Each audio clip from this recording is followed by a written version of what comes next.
It's the Productized podcast. My name is Brian Castle. This is my show where we talk about product, services, moving from services into products, moving from products into services, and everything in between. And today's show is no exception to that. I'm talking to Ward Sandler. He is the co-founder of Memberspace.com.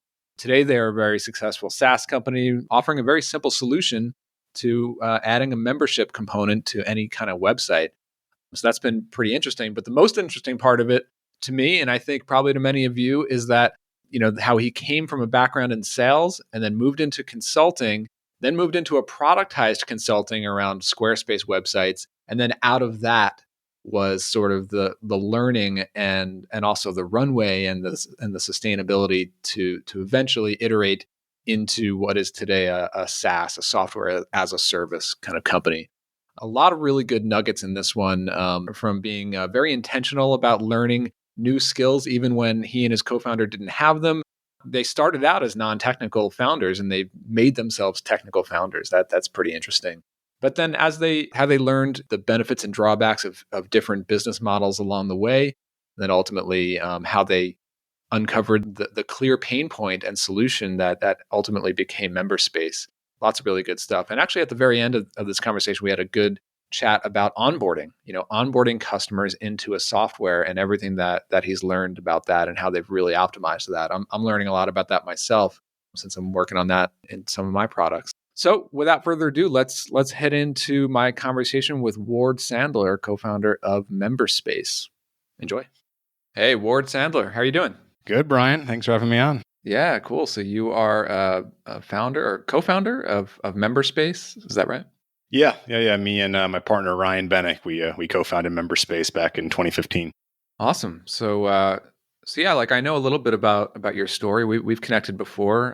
I've always thought that, like, when I first heard about Memberspace, it was one of the more interesting twists on the idea of membership site software that I've seen. I mean, I'll let you explain it. Can you give us a quick overview of what it is? Sure. Yeah. So the easiest way to explain it is like kind of our headline on our website is it basically turns any part of your existing website into members only with just a few clicks.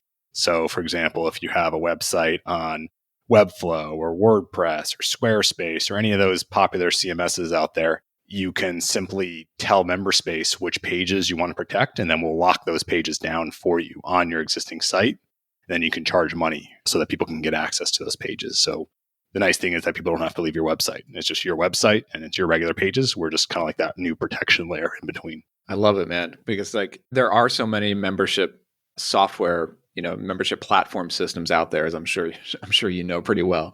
But the thing with all of them is that, like, when you decide on which membership system you want to use, you kind of have to migrate your whole site and spend all this time just getting the membership system to work. Even though some of them are easy to use, it's still a lot of work to just plan it out and migrate. And I love how Memberspace, you could just take your existing website and kind of slap on a membership component.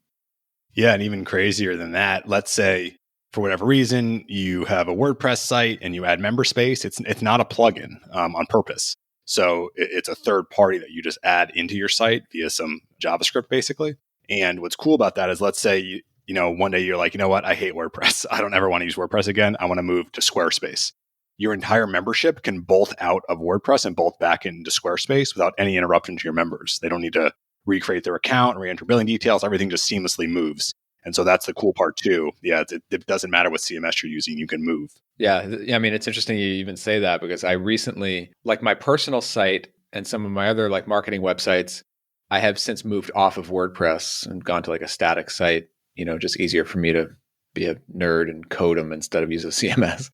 But my productized membership site is still on a membership system based on WordPress. And so I do still feel like I'm locked into using WordPress for that site forever, because all the membership system is there. So it's interesting you bring that up. Yeah, exactly. I mean, we use Jekyll, a static site generator, for our marketing site at Memberspace, and we use Memberspace to run Memberspace. So I hear you. It's cool to just have that flexibility. We think that's super important these days. Yeah, very cool. Oh, so you're actually using Memberspace to run the SaaS, the customer dashboard and experience there? Yeah, when people sign up for a plan. I mean, there's a few kind of custom tweaks to make everything work because it's software we're providing, obviously, as opposed to just protecting pages on a site. But yeah, we're using the core Memberspace system to actually have people log in and sign up and manage their account and pay us all the SaaS stuff. Very cool. Very cool. So there's a bunch of that I want to kind of dig in with you here today. We'll certainly go back in your backstory and hear how this came together. I also want to dig into your, customer service operations, because that's something that I think comes up a lot with folks who are in like productized services, but I also interview people in SaaS here, and I think the interesting thing with SaaS companies that most people don't talk so much about is actually how you do. There's very much a customer service component to running a software company, as I'm sure you know. And I mean, just one quick thing that I thought was really interesting. I was kind of clicking through your website this morning, and I noticed like anyone can just come to your website and find your Calendly link and just book a call with you. You guys are pretty upfront about scheduling calls, which is not not super common for software companies. I thought that was pretty cool. Yeah, I mean, that's like something we really pride ourselves on is the support. But like, yeah, for me personally, I do like 2 to 3 calls a day with customers or prospects via Zoom.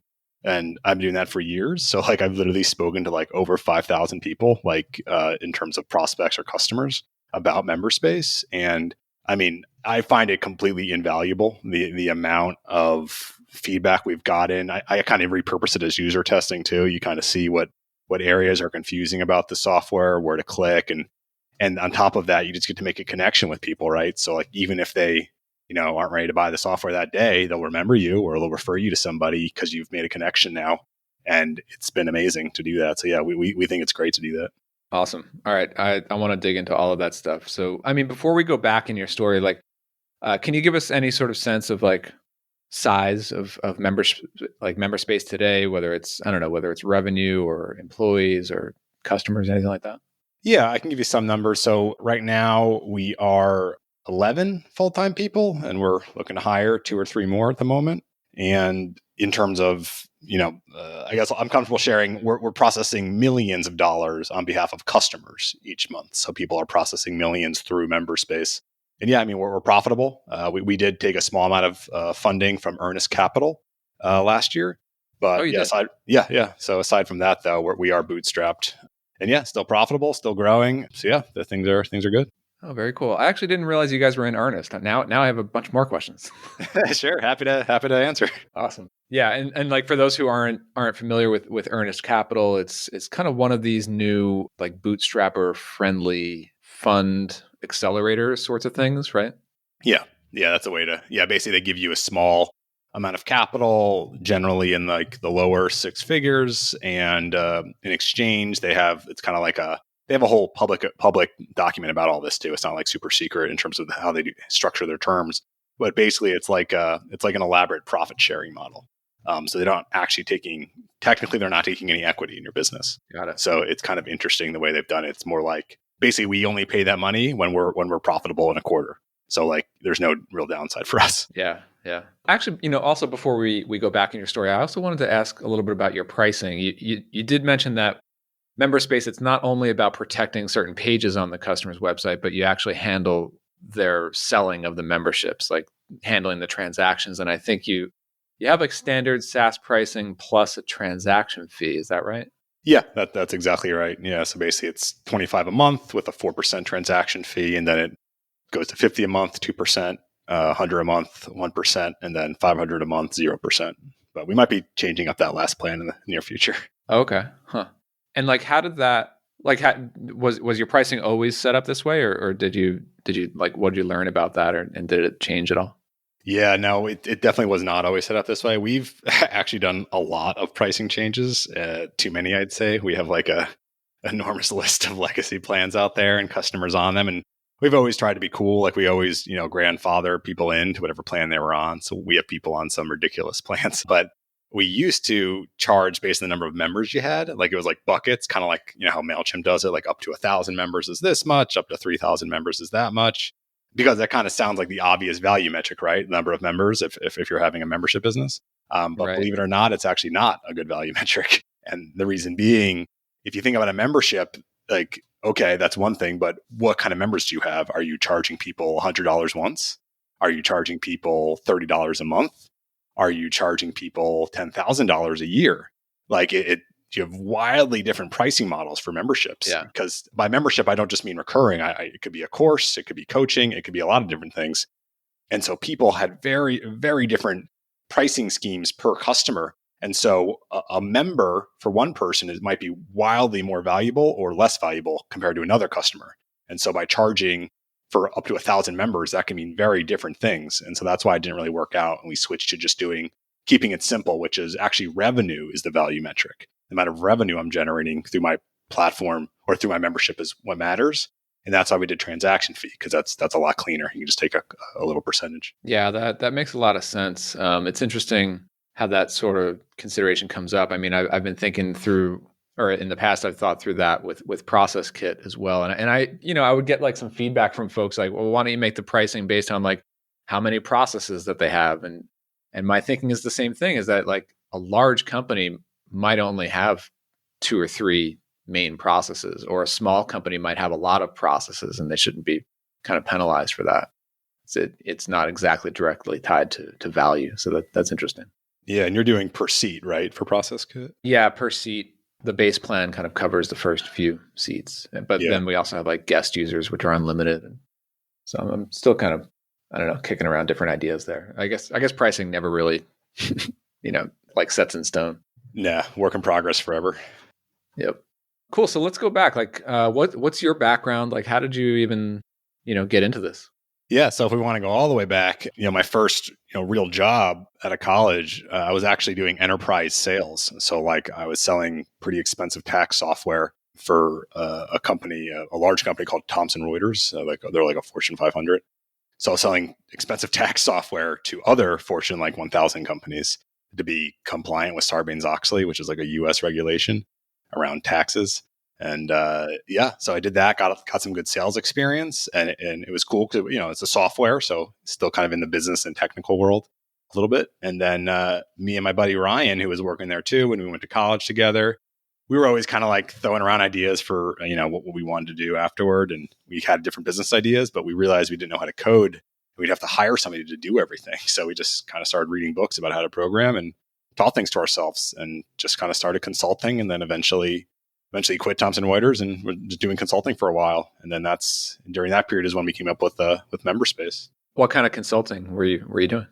Yeah. So first it was whatever we could get. Like our first client was my Uncle Larry in Florida, who's like a real estate lawyer. And it was like a $600 custom PHP website, which it didn't need to be a custom PHP website. That's what we knew how to use. We should have just used some kind of CMS platform, but that's what we built. And, that got us off the ground, got us our first $1 of revenue. And wait. I just want to pause here for a second. So you and your co-founder don't have any like formal experience in like designing or building websites before you started offering that as like a consulting service?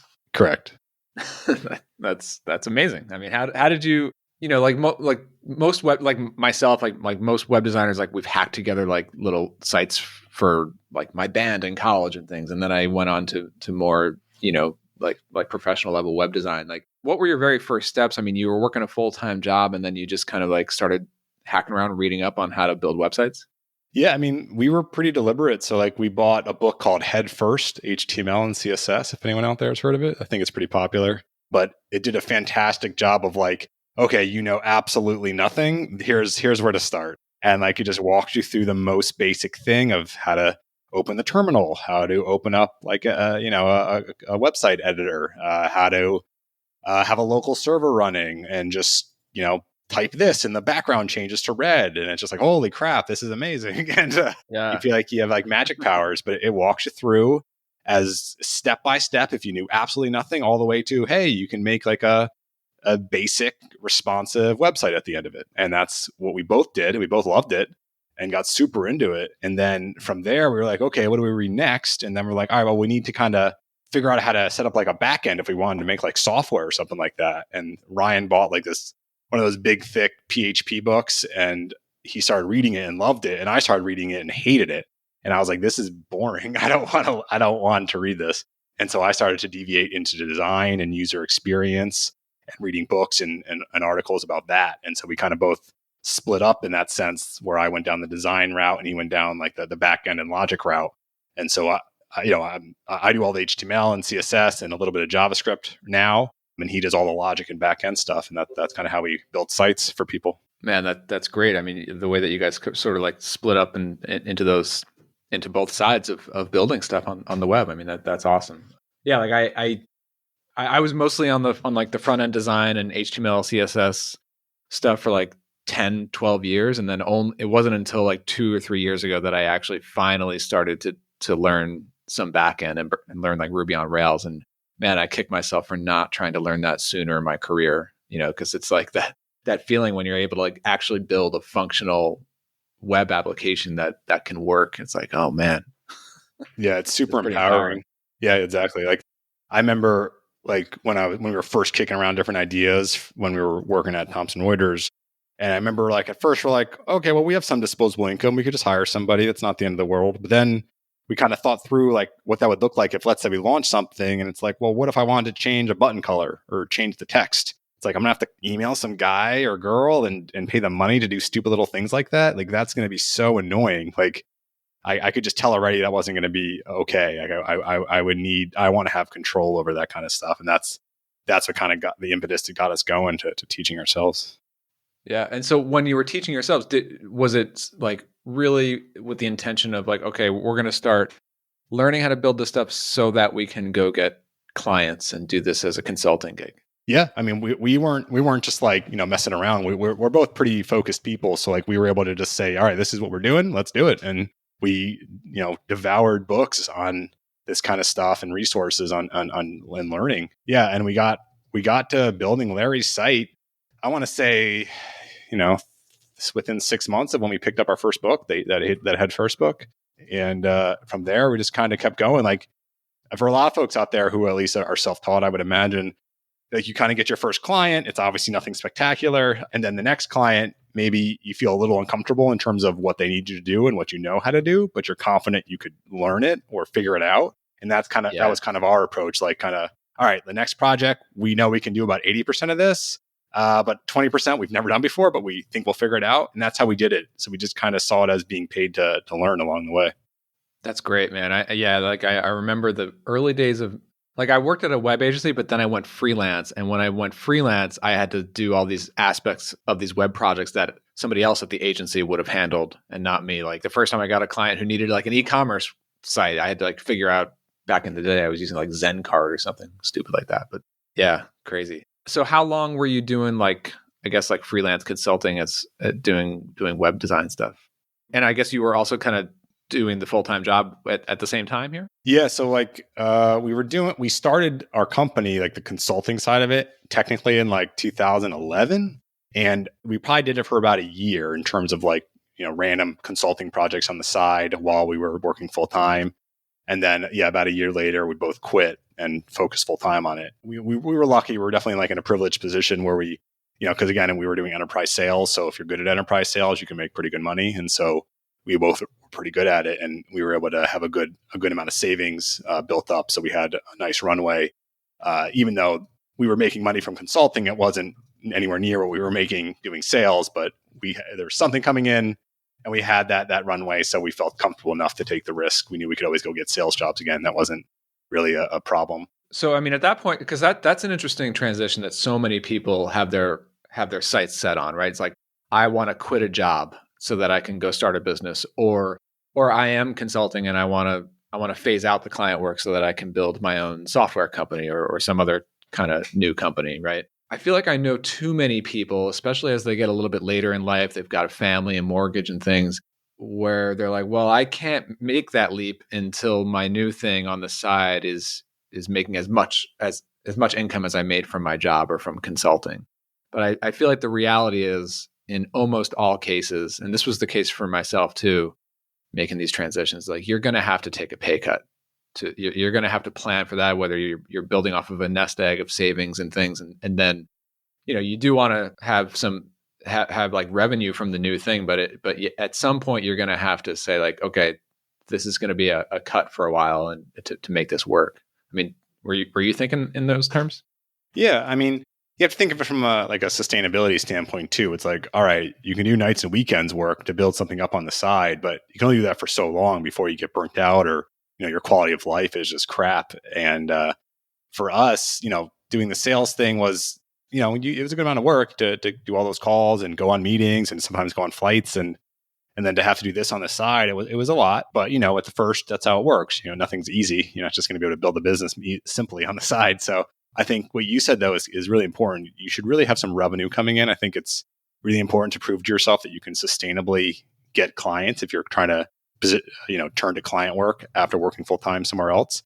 And I also agree that it's almost impossible to have replacement income ready to go. You have to take a leap at some point.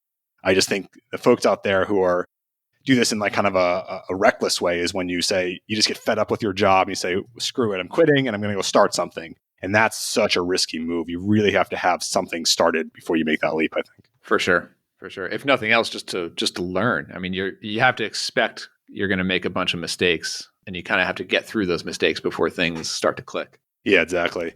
Just a minute to tell you about ProcessKit. If your operation needs to become more efficient and more predictable so that your team never lets anything fall through the cracks, then it's time to implement ProcessKit. ProcessKit is process-driven project management software made for powering client services businesses. It's especially designed with productized services in mind. Create powerful SOPs with built-in if this then that automations, and then use those processes to power all of your repeatable projects. Whether you're managing a pipeline of new clients onboarding to your service, or tracking weekly deliverables, sales proposals, marketing assets, or admin work, ProcessKit is your team's place for getting it all done. But more importantly, done right. Use our powerful Zapier integration to hook ProcessKit into all of your other systems. And if you'd like expert help with improving your processes and automations, ask about our ProcessKit Implementer service. Request your free demo and trial at processkit.com. So you're doing this like the consulting thing, and then eventually you do leave the job. How do you start to identify, memberships is a thing? Yeah, so I'll add in a few more details here real quick. So basically, we were doing random websites. Then we started kind of doing some e-commerce. We were doing Shopify sites a little bit. Then we started building Ruby on Rails applications for folks, like custom software. And that was interesting, but it was, I think for a lot of folks out there who do consulting, kind of the roller coaster of revenue where you land a few big projects, things are great, then you don't have anything for a month or two and things are terrible. And that was just emotionally really difficult to deal with and, stressful and a lot anxiety provoking and just not fun. So kind of out of desperation, I started looking at like our contact form. So, on our website, we have a contact form, obviously. And this is back when we were 320NY. That was our consulting company. Mm-hmm. People would fill in a contact form. And I realized I was turning away 90% plus of the leads that came in because we were doing custom software at that point. So if you didn't have 20K, at least as a budget, we weren't even going to talk to. And I realized we were turning away all of these, simple-ish kind of projects where it was just, I need a website of some kind. And that's when we started thinking, what if we could say yes to these in some way? And that's when we said, why don't we try using Squarespace and building simple websites for folks?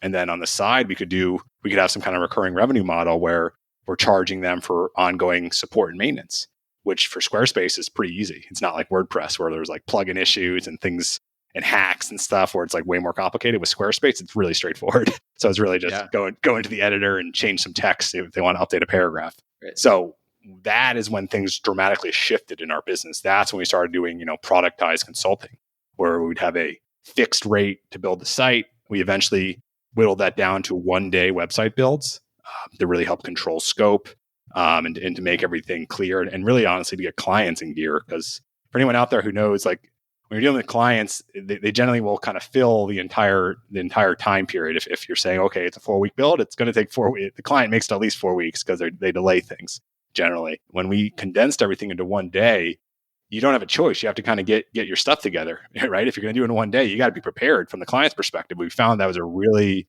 really good forcing function to get them organized, set up, and ready to go. And then we could execute everything in a day because we realized for a lot of these projects, like the actual amount of work we were doing was only about a day's worth. It was just dragged out over emails and trying to get the client to get us stuff. And so we were able to offer a cheaper price because it's 1 day.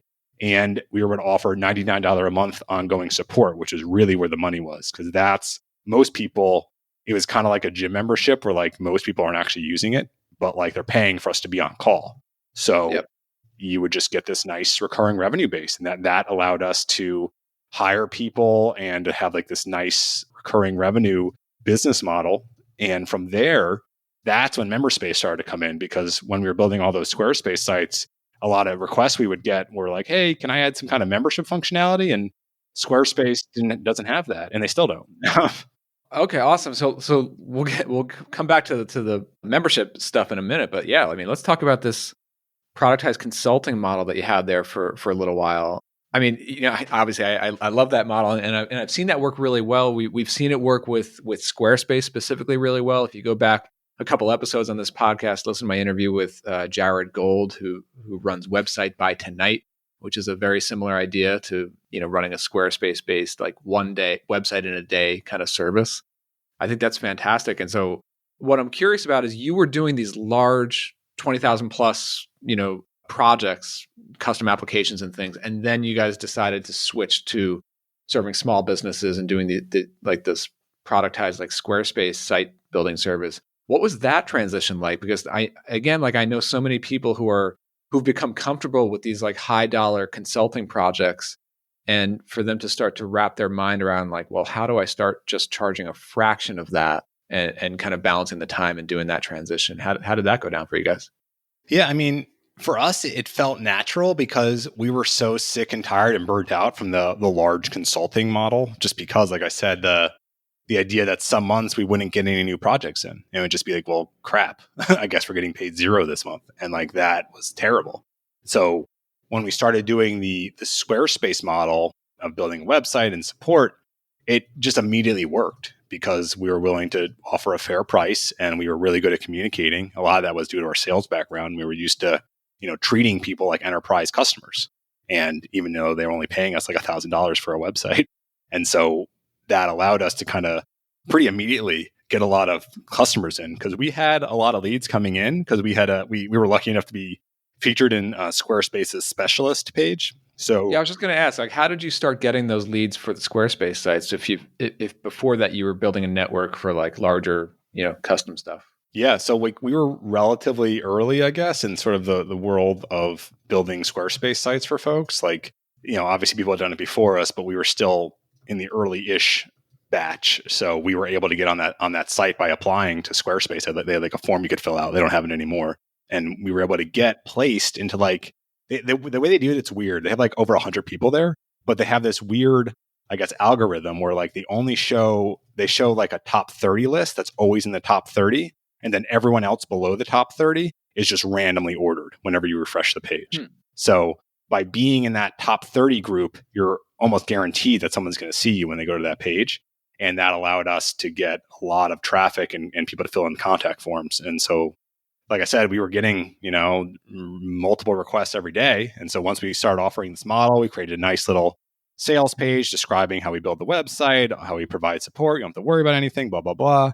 It just worked immediately. And then once we started getting that recurring revenue coming in, we never really looked back. We were like, this is so much better than the large projects, because we knew that the recurring revenue was just going to grow over time. And so we immediately knew this was the model to focus on for a while. So how did that model play out, and how long did it sustain for you guys? I mean, do you still even do any of that right now? And I'm also curious, like, how did the customer lifetime work out there? Like, did you have a lot of customer churn, and what was the customer support like? I'm basically asking like 10 questions all at once here on this phase of your journey, but it's all yeah, good. like what did you learn after you started getting into that model? Yeah, so a lot of things. I mean, yeah, there's the way it worked was there was only a few customers who really were kind of like the squeaky wheels that really needed help, and most people didn't say anything or only needed something occasionally, which I think is probably the normal distribution when you're offering some kind of productized support. And so, yeah, for the people that needed a lot of help, that was a lot of work. But luckily, most people weren't like that, so it wasn't that big of a deal. We were lucky enough to have myself, and we had someone named Roger, who was a friend of mine, who we brought on to do the support and help build the sites. And so having him, and then Ryan was there at the same time, kind of handling and managing those custom projects that we were winding down, that we were still working on or maintaining. And then, yeah, from there, I guess in terms of the revenue, it just kind of grew pretty quickly. And so we were able to bring on more people, like within a year or so of when we kind of started this model. And yeah, what was the other questions you had asked? I'm trying to remember now. Yeah. So, and actually, I definitely know what you're talking about with like the squeaky wheel customers. My previous business, when I was doing Restaurant Engine, which is a somewhat similar model where we kind of set up the restaurant's website and then we offer the ongoing monthly service. There would just be a couple of customers who have a lot, but the rest of them kind of pay for that time essentially. So yeah, like what were sort of like the challenges with that as it was like growing over that year? Yeah, I mean, the challenges were just sometimes some people were just difficult to deal with because that's how clients are sometimes, right? Like you just couldn't get the website right, or they just had a million little tweaks or little things. And so we had to constantly sort of adjust the model to limit the scope of what support included, limit the scope of what the website build out included, just to kind of deal with these edge cases. But that's okay because it made us kind of rethink the model, and it made the expectations clear for customers. And it really taught us a lot of just about being really clear and the language you use and all of that, and when to say no to folks. And then we also had a 100% money back guarantee that we always did. So if for some reason after we built the website, even after it was live, if you weren't happy, just let us know and we'll give you a 100% refund. And we stood by that. I think only maybe one or two people ever asked for it, but it was the idea that it was there and almost nobody else offered that usually gave us a leg up if people were comparing agencies. We would be like, yeah, well, with us, there's no downside because we'll give you all your money back if you're not happy at the end of it. Yeah. So we're going to turn to the Memberspace stuff in just a minute, but I mean, one thing that I'm sort of noticing about you and your business and your journey, like you come from this sales background, right? Like starting in like enterprise sales and then like building these businesses, consulting into the productized service model. Like, how do you take your experience and your skill as a salesperson and knowing what it takes to talk to customers and get them comfortable with buying a product or a service from you? Like, how did you use that experience to form these products and these offers, if that makes sense? Yeah. I mean, a lot of it was, I would do all the calls with people and I knew how to get people to buy things. So that was an advantage as opposed to, someone who maybe is really skilled at design or really skilled at development, but maybe the people side of things is a bit more challenging, or the idea of talking to somebody on the phone is terrifying for a lot of people out there. Yeah. Whereas for me, I was used to regularly calling, 100 people a day when you're doing enterprise sales and sending, 100 emails a day. That wasn't a strange day. So for me, it was normal just to get on the phone and talk to folks. And I think a lot of people out there would agree in tech, a lot of folks aren't super good at communicating. So a lot of customers, it would be funny, they'd send us an email and I'd reply back, a few minutes later, and they'd be like, "Oh, wow, thanks so much for getting back to me." And like they were surprised I got back to them. It was amazing. Like even if I got back to them like, a day later, if it was like if they emailed me at night and I got back to them in the morning, they'd be like, "Wow, thanks for getting back to me so quick." Like they were so used to such a bad level of service. Seriously. And I think part of it is also when you're at that price point of a small business where like your budget for a website is, let's say, $5,000 or less, the types of agencies that are going to work with you or individuals, it's just the caliber is not as high, obviously, as the kind of agencies that build marketing websites for, $30,000 plus. So these folks are used to being treated badly.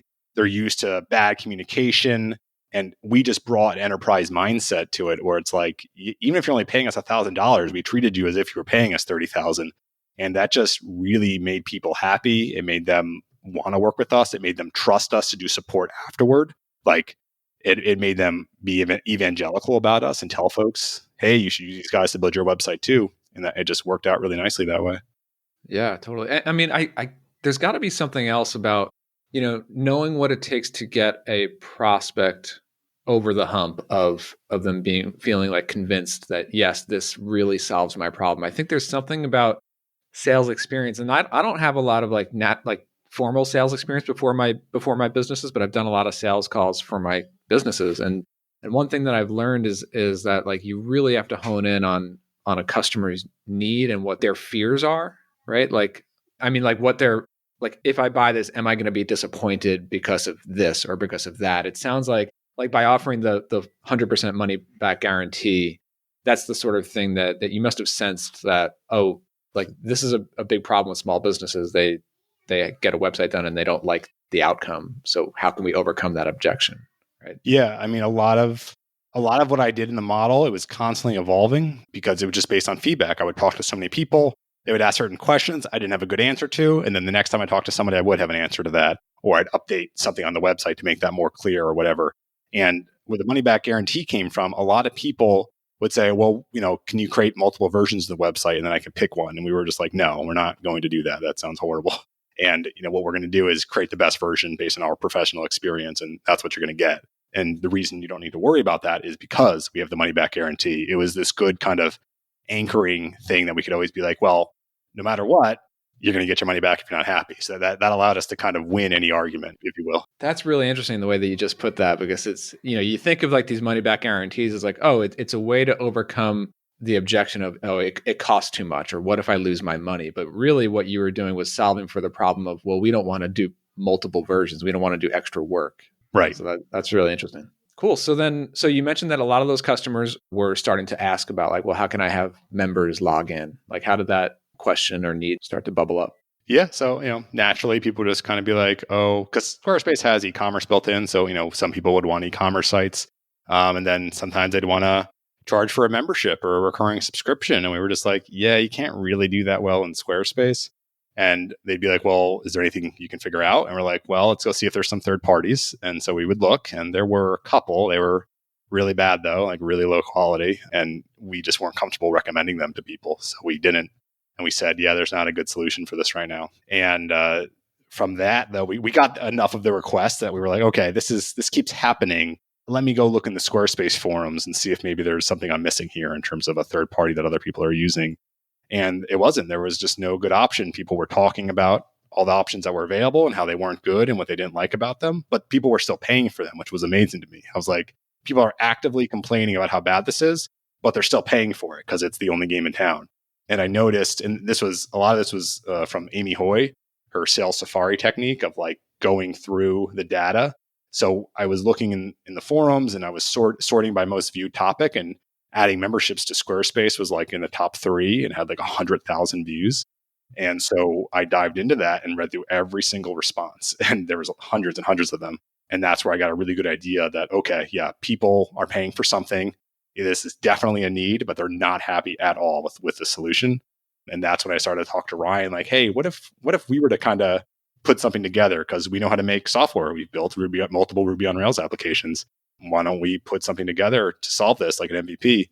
And we didn't have to like guess, oh, I wonder if this will work. We kind of knew it would, because there was data right there of people saying they wanted this and they were already paying for it and they weren't happy with what existed. So it was kind of a no-brainer. And that's what we did. And that's how we kind of evolved a very, very basic MVP and mentioned it on the forum and immediately got beta testers. And the rest is kind of history. That's awesome. So you found this like massive thread on Squarespace's own forum. Yep. And just like person after person is like expressing the pain point of not finding a good solution to have a membership bolted onto their Squarespace site. I mean, in this thread, like were people suggesting solutions at that time, like early on? Yeah. Like other ones? There was like one or two out there, but it would always be couched with but I don't really like it that much, or, oh, but it's buggy, or their support's terrible. Like it would always be like, here's what I'm using. It works okay, but I don't like X about it. Amazing. So how long did it take you and Ryan to build the MVP of this thing? I'm a little hazy on the details. I think it was like maybe 2 months, 3 months, something like that. It was pretty quick. It was like the most basic. It was like a true MVP. So literally all it did was you would tell us, you would add a JavaScript snippet to your website. You would tell us the page URL or URLs you want to protect. And that was it. And what we would do is if somebody tried to go to that page URL who was not a member, they would get redirected away, and then they would need to sign up. And by signing up, I mean they give you name and email, and they create a password, and now they can access the page. So basically, it's give me your email for access to this page, because that's actually what was in the forum threads. Was like I noticed the commonality was a lot of people were like, I just want to collect email addresses for access to this page. I don't even care about charging for it. And I was just like, okay, well, we can do that part. And that's literally all it did. So that's what we did. That was the MVP. We weren't charging any money for this either, because again, we use Memberspace to run Memberspace. So until Memberspace allowed charging functionality, we weren't charging customers. Okay. So I'm curious, like when you started, like you see the thread, you're doing this research, like from afar, you're kind of analyzing what these people are saying. Did you start talking to potential users or customers of Memberspace before building the MVP, or did you take the 2 months, build the very rough first version, and then start offering it to say, hey, come try this thing, at least for free right now? Like, what was the sequence there?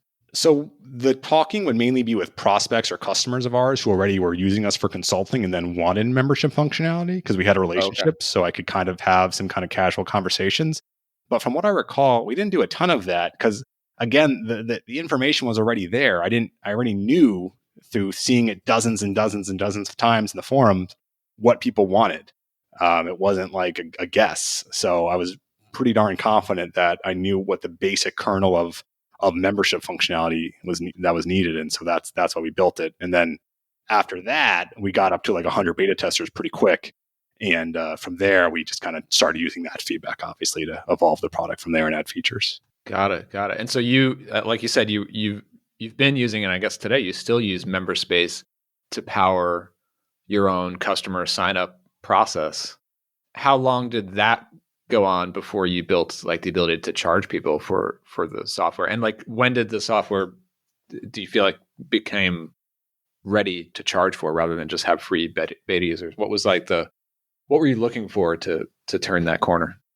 Yeah, so it was about 4 or 5 months of just kind of adding features, adding functionality before we finally added the feature to be able to charge a recurring subscription via Stripe for someone to become a member and get access to pages. So that was like around April of 2016 we launched that.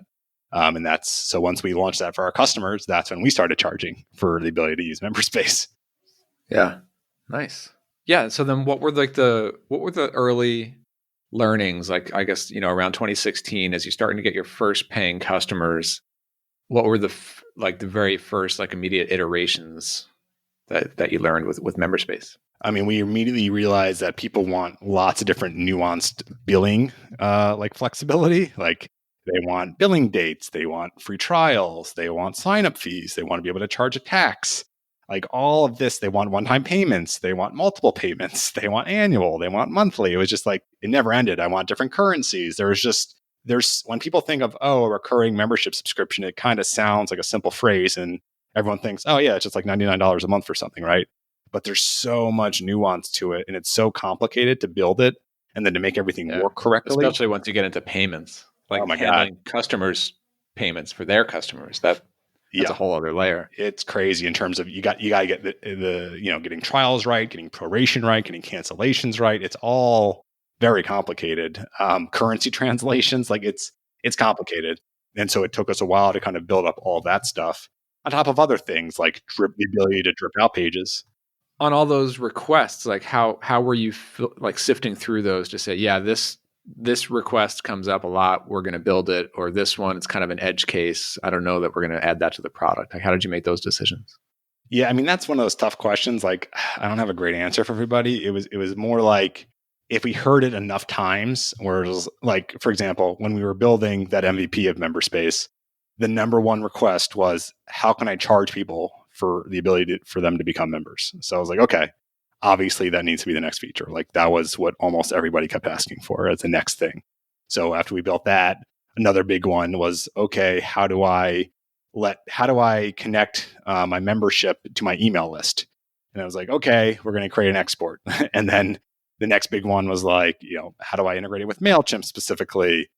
How do I add a coupon? So like we would just hear, it would bubble up. It would be obvious. You would hear it so many times every week that I was like, this is clearly what we need to build next.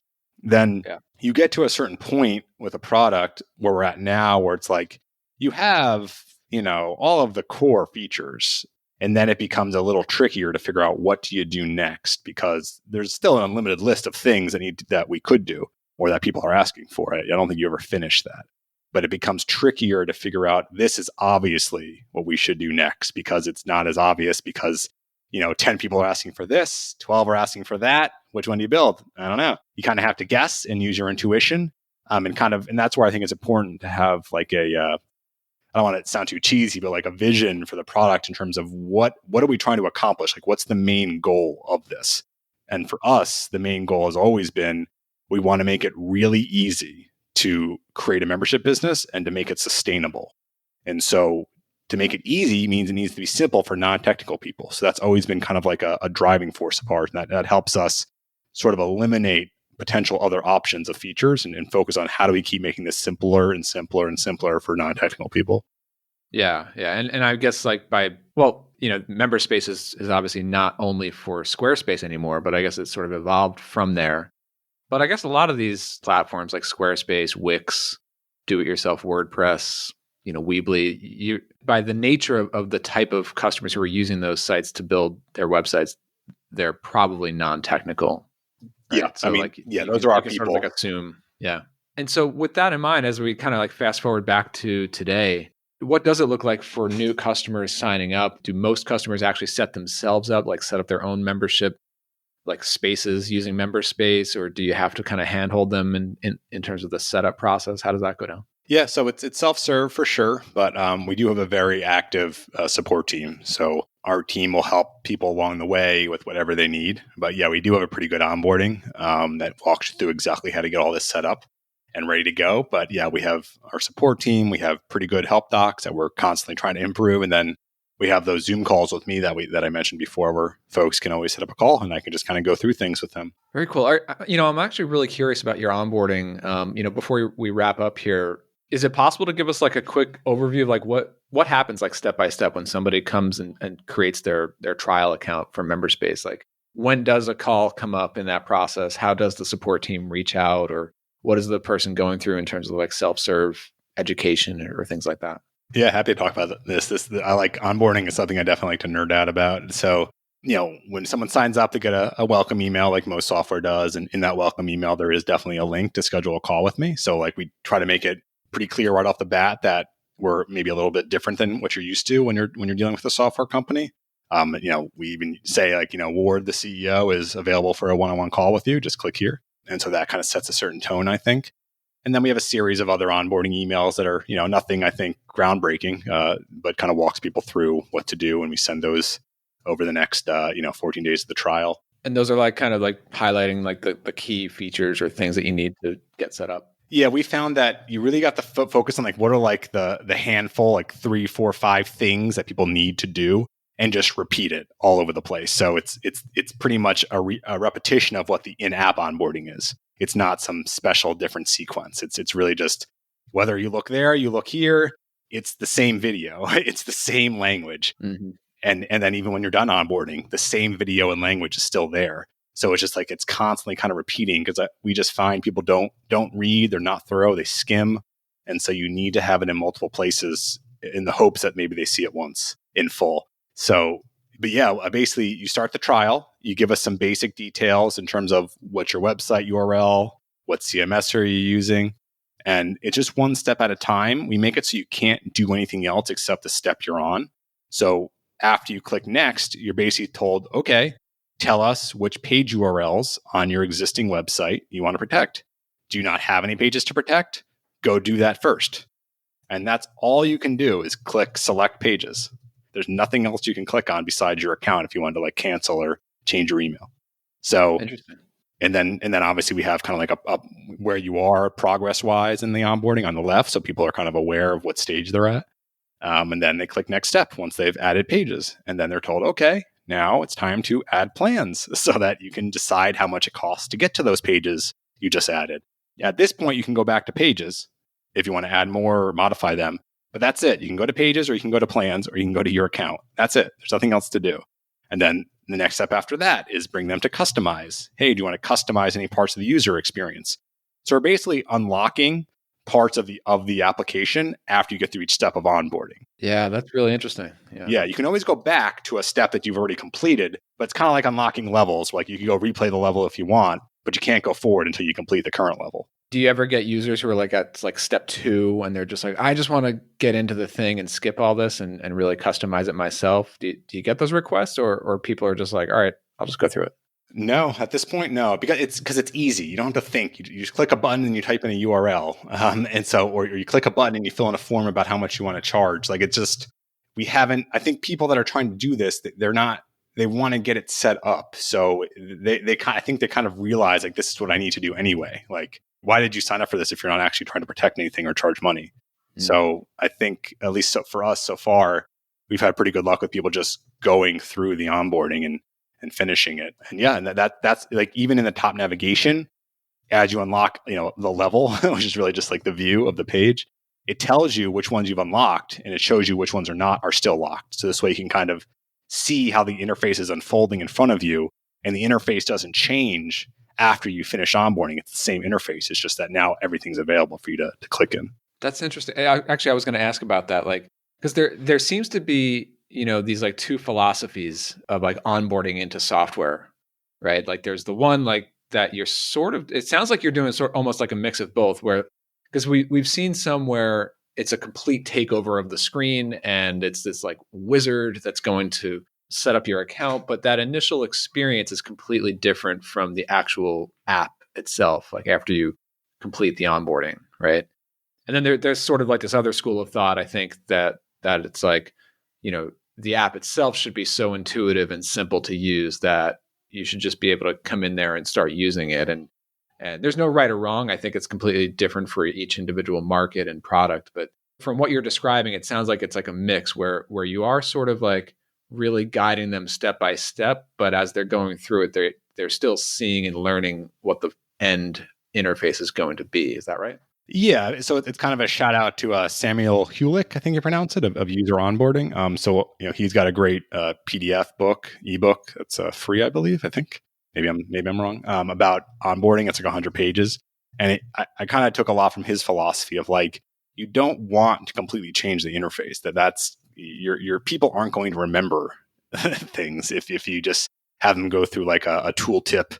Click next, click next, click next. I don't think that works. I know for me personally, when I've ever used software, that never works in terms of remembering how to do things or where things are. Yep. So basically what we're doing is to just kind of like empty states. So like, okay, you don't have any pages yet. So it basically is onboarding you for empty pages. And so that's the same view. If you, let's say in the future, add protected pages and then remove all of them, you'll see that same onboarding page for adding protected pages, because it's just an empty state page essentially, because you don't have any pages or you don't have any plans. And so It allows people, I think, to just be comfortable knowing that, okay, I'm in the same room no matter what. It just, maybe the table's a little different, but like you're in the same room when you're getting set up, whether you're getting set up or whether you're done getting set up. And I think that familiarity helps people be comfortable with the software, especially if you're not technical, so you're not as inclined to want to poke around and figure things out, which some of us like doing that. Some people hate doing that. They just want to be told, where do I click? What do I do now? Yeah. And I think, and also if you're older, for people that are older, I don't think people who build software appreciate it enough. If you're in your 50s or 60s, what a nightmare it is to use software and how complicated and confusing it is. So by making things big buttons, big font, not a lot of things to click on, you can't mess up. That makes, if you make that the kind of experience that your parents can use your software easily, that means someone that's younger is going to find it to be a breeze. And that's kind of our philosophy. Yep. The mom test. Yeah. Well, I guess that's kind of a different book about something else, but interesting. Well, hey Ward, this is really valuable. I mean, I could keep picking your brain all day long about about different aspects of building a SaaS company, but I think there are a lot of really good nuggets here. I think your journey of going from job to consulting to productized consulting to to the software business and just kind of learning step by step each way. I think that's been amazing. So obviously folks can go check out memberspace.com. Anywhere else people can connect with you, follow along? Yeah, so we're on Twitter at Memberspace, and we have a Facebook page, so facebook.com/memberspace. So yeah, our website's a good place to check out, and yeah, Twitter is where we post a lot of things. Awesome. Yeah, great chat, Ward. Thanks. Thanks, Brian. All right, did that give you something to think about? If it did, let me know on Twitter. I'm at CastJam. If you want to find show notes on this or any of the other episodes, or my weekly newsletter with new content, head over to productizedandScale.com. Now, if you haven't already, a 5-star review in iTunes, that would go a long way to helping other folks find the show. Thanks for tuning in. I'll see you next time.